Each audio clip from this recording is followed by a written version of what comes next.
Good morning, agents, and welcome to another daily episode of Target Loot today for Wednesday, November 25th. In this series, we cover the Target Loot map, the Dark Zone exclusives, highlights for the weekly vendor resets, build and farming suggestions, and much more. I'm Agent Shadow, and if you enjoy this video, consider pressing the subscribe and like buttons below, and remember to comment below if you have any questions as well. Otherwise, let's go ahead and get this video started. Alright, agents, so starting off with the Dark Zones, we don't really have much worth farming for today. I mean, all three Dark Zones are gear set oriented, so you got Strikers at DZ East.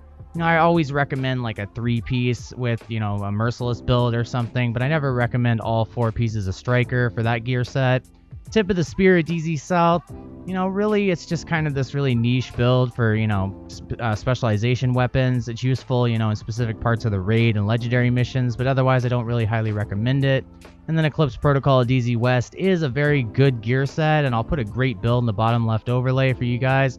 I think that really it's still the best status effect, type of build you could put together, especially fire damage. But otherwise, for the vendor resets, we do got some awesome stuff that I'll put in the bottom left overlay as well right now. And probably the best things you can get would be in DZ West. There is a Baker's Dozen with Perfect Lucky Shot for 152 DZ resources.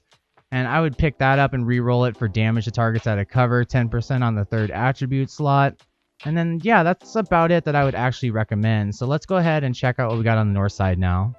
Alright, agents, now we're over here on the north side, Target Loot highlights, and starting off with the invaded missions this week, we got Aaron Space Museum, Space Administration HQ, Jefferson Plaza, Capitol Building Stronghold, and then of course Tidal Basin Stronghold.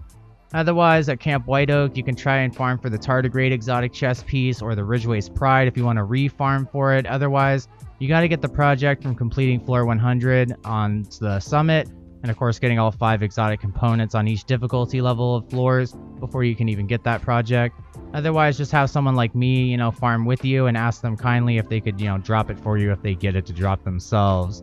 Otherwise, I don't really recommend anything else up here. Kenley College is closed and the summit you pick your own targeted loot. So now let's go check out what we got on the west side. Alright, agents, over here on the west side, Target Loot highlights, starting off with the gear sets. We got quite a bit, so getting started at Tidal Basin, we got Hardwired. Now, Hardwired for right now is probably the best way to run the Assault Turret Striker Drone build, which I'll put in the top right card and bottom left overlay for you guys. I really think this is the best way to run it just until Title Update 12 comes, with the waveform and rigor gear set and all that stuff. We got Aces and 8 West Potomac Park, so this is a headshot damage gear set, and what you want to do is mix 3 pieces of Aces and 8s with 2 pieces of Aralda Holding and a Chain Killer chest piece for one of the best, probably, best headshot damage build, unless it's all high end. Otherwise, you could farm Douglas and Harding at DCDHQ today and get the Punch Drunk mask that gives you an additional 20% headshot damage baked right into the 3rd attribute slot.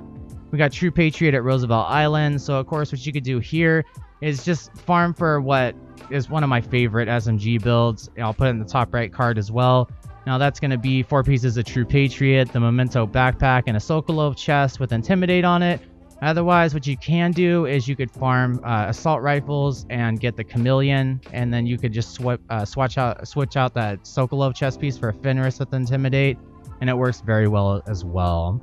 We got Future Initiative at West End. Now remember, with Future Initiative and Foundry Bulwark, the chest and backpack are Iron Horse Raid exclusives. But it's a good healer build, and if you don't have the chest and backpack, I recommend running an Alp Summit chest piece with Empathetic Resolve and another backpack with like Safeguard on it. And then Ongoing Directive at Federal Emergency Bunker. This is a bleed build that I'll put in the bottom left overlay now that I utilize with Ridgeway's Pride. And I think it's a really great build, especially with LMGs, so I would definitely check that out. Otherwise, for normal targeted loot in Downtown West, we got Overlord. You could farm for the Fox's Prayer knee pads, which gives you 8% damage to targets out of cover. That's a multiplicative damage, the best type of damage in this game. And then Petrov at Bank HQ, you can farm for the Contractor's Gloves with 8% damage to armor. This is just the best thing to run with LMG builds, or of course you can run it, with 2 pieces of Walker Harrison code to stack damage to armor. We got Hana Yu at Foggy Bottom today, so you can farm for the Force Multiplier backpack with Perfect Combined Arms. That gives you an additional 30% skill damage every 3 seconds you're landing a shot on an NPC or player. And then Walker Harrison Co-op Atomic Event Center.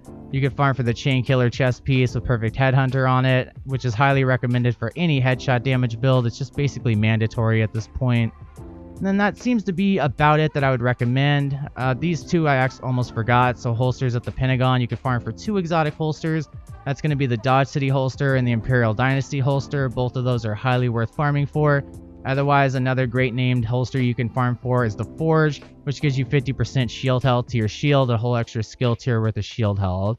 And then lastly, we got assault rifles at Darva Research Lab. So like I was mentioning, the exotic Chameleon with adaptive instincts is highly worth farming for as well. Or you can get one of the named assault rifles, Maniac, Burnout named FAMAS, or the mechanical animal of Future Perfection. And the top tier best assault rifles in this game is going to be the FAMAS, the military AKM, the police M4, and then I would say the Carbine 7 as well. Alright guys, let's go check out what we got on the east side now. Alright agents, so over here on the east side, we only seem to have one gear set, and that's kind of awesome. We got Negotiator's Dilemma at Air and Space Museum. So this is a great DPS set that goes great with ARs, LMGs, and SMGs, and I'll put a double LMG build in the top right card now that utilizes Negotiator's Dilemma 4-piece with the Coyotes mask and Grupo Sombro gloves, and it just shreds through content as well, solo and in group. And remember, it's an LMG build, so it's really, really good. I actually like it. It's good crowd control as well. Alright, so otherwise we got submachine guns at Jefferson Plaza, so you can farm for 3 submachine guns. That's going to be the Chatterbox, the Backfire SMG, and the Lady Death. Now remember, the Dark Winter and the Apartment are Dark Zone exclusive, so you can only get those in the Dark Zone. And then lastly, the named SMGs that you can get in the Light Zone would be the Safety Distance with Perfect Outsider, which is the only one I'd really recommend. Besides the Grudge, maybe the Swap Chain as well. We got gloves at Space Administration HQ today. Now it's invaded this week, so what you can do is farm for the BTSU gloves. They have a higher drop rate chance from BTSU NPCs, so just make sure it's invaded when you run it if you're looking for those gloves in particular. And if you're farming for Contractor's gloves, hit up Petrov for sure over here at Bank HQ. We got knee pads at Capitol Building Stronghold, so 2 exotic knee pads would be Ninja Bike Messenger knee pads, and then the Sawyer's knee pads. Otherwise, Fox's Prayer, I would farm Overlord, but you can farm Capitol Building as well. We got rifles at American History Museum, so what you could farm for here, exotic-wise, would be the Merciless and the Diamondback. Both of those are pretty good rifles. I don't normally use them, but the Merciless is pretty fun with 3-piece striker. And, you know, the Diamondback hits pretty dang hard even in PvP. Otherwise, you can get like the Baker's Dozen. You could farm for that, you know, a named one like the Baker's Dozen or the Surge with Perfect Spike. Those are 2 good rifles that are named. And then lastly, what I'd recommend is running one of the best rifle damage talents, which is going to be Rifleman, Boomerang, or Ranger. We got gear system mods at Federal Triangle. You could farm that on Heroic for your best chance of God rolled gear, or what I'd recommend probably is running Summit on Legendary with gear system mods, although I haven't been having much luck this past week. You got LMGs at Jefferson Trade Center. The 2 exotics you can farm for here is the Bullet King and the Pestilence. Otherwise, one of the named LMGs that I highly recommend will be in the bottom left overlay for you guys to check out. Personally, my favorites would be the Carnage and the new Reliable. Alright, agents, and then the last few that we got is Badger Tough over here at Judiciary Square. So what I would recommend is the Zero F's chest piece with Perfect Unbreakable. Now that's a great piece, and what you can do is go over here to the White House vendor, and that's going to have a Zero F's chest piece right here, and I would just roll that hazard protection off for a crit hit chance, or just get that armor completely maxed out, but it'd probably be best to just farm for one. And then lastly, we got masks over here at DUA, so you can farm for 2 exotic masks. That's the Coyotes mask and the Vile mask. You know, Coyotes is for DPS and Vile is for status effects and goes great with 4-piece Eclipse Protocol. And then of course the Douglas and Harding name mask, I would pick that up over here at DCD HQ, which is the Punch Drunk mask. Let's go check out what we got in New York City now. Alright, agents, so lastly at New York City Target Loot highlights, we got a couple of gear sets here, and starting off with Foundry Bulwark at the Tombs. Remember, the chest and backpack are raid exclusive, just like the Future Initiative gear set for the Iron Horse raid. Otherwise, this is a good tank armor regen set.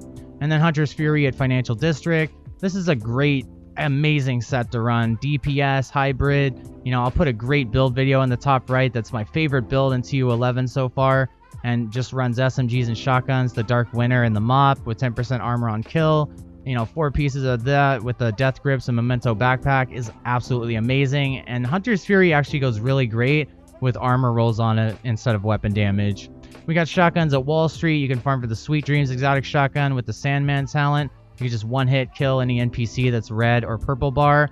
Otherwise, the best shotguns in this game is the Mop with 10% armor on kill, the Custom M870, and the Marine Super 90 with close and personal rolled on it. And then we got Circle of Concern at Battery Park. So if you're looking for a good chest piece, I highly recommend the talents Obliterate and Intimidate. Those are going to be the best ones you can get for chest piece talents. And then for the backpack talents, I highly recommend Adrenaline Rush or Vigilance. Both of those are also really great as well. And then lastly, we got Grupo Sombro at 2 bridges, 1 piece for DPS builds and 2 pieces for explosive skill damage builds. And Bellstone Armory at Pathway Park, you can get the Everyday Carrier chest piece with Perfectly Efficient. Remember, the Liquid Engineer with Perfect Bloodsucker backpack is still a Dark Zone exclusive. Alright agents, well that was the target of loot for today. Thank you for watching and be sure to subscribe, like, and share if you enjoyed my content. If you would like to become a member for support and exclusive perks, you can click the join button below, and thank you to everyone that has joined my membership. I really appreciate the support. You can also pick up some Shadow Gaming merchandise in the pinned comment and video description below. You know, for the next, I don't know, like week and a half until November 30th, I got free shipping promo code in the pinned comment that you can check out. You can support me on alt tech like Patreon, Subscribestar, Storyfire, and BitChute. Otherwise, if you're still watching this video right now to the end, thank you. That's really the best way to support me and whitelist me on your ad blocker. Take care, agents, and be sure to stay tuned for more daily Division 2 content. This is Agent Shadow signing off. I will see you in the next video. Take care, agents.